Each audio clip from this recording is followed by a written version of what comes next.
ভাই। দিদি, তোর চোখে জল? না না, ও কিছু না। প্রথমে চোখে একটা কাপড় পড়েছিল, তারপর তোর আসার আনন্দে চোখের জল। কাপড়টাকে ধুয়ে নিয়ে গেল। হ্যাঁ রে, কেমন আছিস তুই? দেখতে পাচ্ছিস না কেমন আছি? চল ওপরে চল। আরে, তোর শাশুড়িকে তো দেখছি না। কাউকে দেখতে হবে না, তুই তাড়াতাড়ি মিষ্টিগুলো খাতো। আরে তাড়াতাড়ি খাবো কেন, আস্তে আস্তে খাবো। তুই বস তো আমার পাশে। কত কথা জমে গেছে বলতো তোকে বলার মতন। সেসব কথা আর একদিন শুনবো। মিষ্টিটা খেয়ে তুই এখন তাড়াতাড়ি যা। যা মানে? আর একটু থাকি না, তুই ওকে তাড়িয়ে দিচ্ছিস কেন বলতো? যাতে আর কেউ তোকে তাড়াতে না পারে। মিষ্টিটা তাড়াতাড়ি মুখে দে লক্ষ্মী ভাইটি আমার।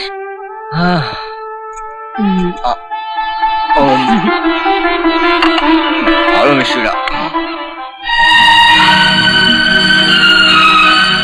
এত বড় সাহস তোমার! যেই একটু চোখের আড়াল হয়েছে